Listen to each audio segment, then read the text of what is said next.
What's up, guys? It's your boy Sean Waters, and we back with another lit video for the channel. You know the vibes, guys. Today we are reacting to the story of Chicago Drill. Now, let's get right into this. One time, no time wasting. If you're new to my channel, subscribe right now, and if you want to see more reactions like this, comment down below. Let me know. Check. What I be rapping about, we don't be lying about this. You rapping about what the living out there, I'm saying. Deeper than rap, really. What would you call that movie? So we call it drill music. Okay. Drill music. Okay, cool, cool. So we got all hyped up and just ready to go crazy. Yo, wait. Let me say something real quick. Sorry if it paused, but like, me really I gonna learn from this video. Me just scroll through me YouTube and me see this video pop up. This is my first time I react to something like this. Matter of fact, me not really listen to Chicago drill music like that. I want to know more, which is why I watch this. So, if you all have any comments, like fill me in on anything, let me know in the comment down below. And give me some other videos like this to react to, because first time reacting. We trying to eat, we got killers to Real, feed. man. Body's dropping. So I guess this is like one documentary. Chicago drill has had a bigger impact on gangster rap and street culture in general than anything else about in the gangster last rap, I quarter guess. century. For better or worse, a lot of the trends across hip-hop in the present day originate from this time period. From firearms and videos to dissing the dead and putting ops in blunts. Really? Chicago took gangster rap to the extreme and basically erased the line between entertainment and reality. A grassroots movement that started in the trenches of the south side of Chicago. Any rapper will come from Chicago, if you just assume there's no rap cap. Them really are talk about what them really do out here in the streets. Okay. Took off by itself with only the help of the internet and blew up into the mainstream, traveling everywhere across the country and even overseas. Generational stars emerged and grew to be icons. The streets and gang culture was broadcasted for anyone with the internet connection to observe, and nothing would ever be the same. So in this video, we'll take a look at the story of Chicago drill. Let's go! New school stories, like and subscribe. Drill started in the early 10s, but the sound that would end up making its way into Chicago to become drill started in Atlanta in the late 2000s. In the years leading up to this time period, Gucci, Jeezy, and T.I. had popularized trap music.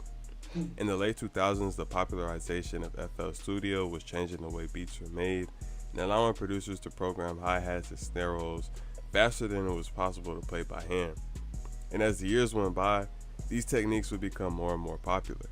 Melodies were also changing. While early trap beats were based on sampling older records, towards the late 2000s.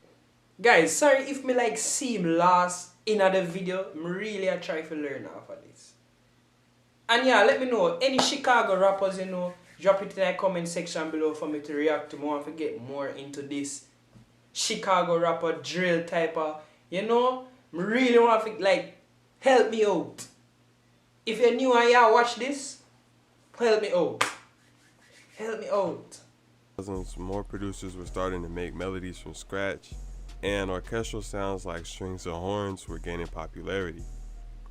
Around this time, up in Chicago, the music scene was relatively quiet. Bump J had seen some success, but he had recently been sentenced for a robbery. But although the city was quiet, there was one important name as far as the legacy of drill is concerned, and it was Pac-Man Joe. This was the rapper who popularized the term drill, and some even credit him to be the inventor of drill music. He started rapping around the late 2000s, but unfortunately was killed in 2010 before he could really take off. However, around the same time, other drill pioneers were beginning their careers as well. So the term drill had been popularized, and some of the themes of drill music were making their way into songs. But the music being made wasn't drill music because Chicago still didn't have a unified sound, but this was about to change. In 2010, Waka Flocka blew up with Flocka Belly, Waka Flocka. and this album had a unique style of production. The majority of songs were produced by a young producer named Lex Luger. Lex had created his own unique version of the late 2000s trap sound. He had spins 808s, programmed hi-hat and snare rolls, strings and horns, but his beats were darker and more aggressive and stood out from other trap beats of this style. Okay. Waka blew up, taking his style to the mainstream, and Ace Hood also started working with Lex and using this new style. The sound worked great for these artists, but it was perfect for Chicago. A rapper from the same hood as Pac-Man Joe called King Louie was the first to incorporate it into his music. In January of 2011, Louie dropped his debut mixtape, Man Up, Band Up, with lyrics about Chicago street life and plenty of references to the newly popularized term drill, combined with Lex Luger-inspired beats, and this was basically the birth of drill music. Around this time, Louie was one of the biggest artists in Chicago, and him being the first to start rapping on the drill sound.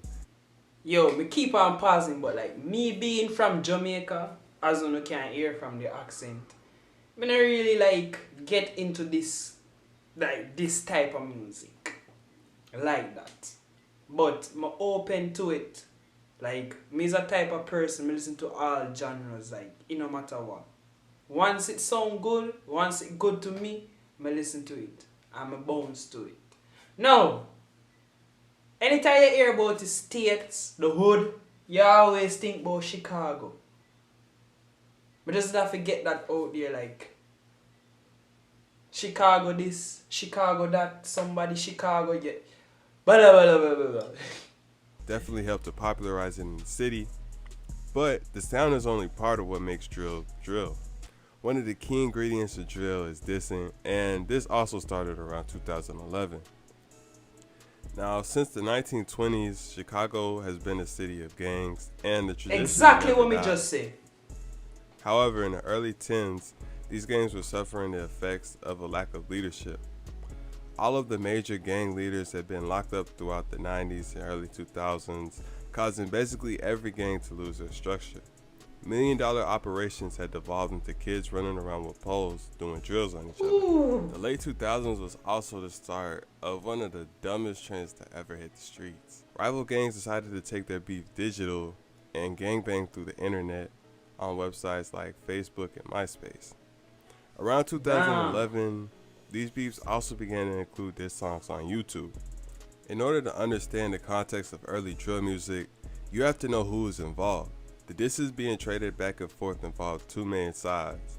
There was 300, which included O-Block, the home of Chief Keef and Fredo Santana, and Lamron, the home of Lil Durk and Lil Reese. 300 was allied with the hood called 600, O-Block, isn't that which where was the home of Duke rappers is like from? E-Day, LA Capone, and Rondo Number 9.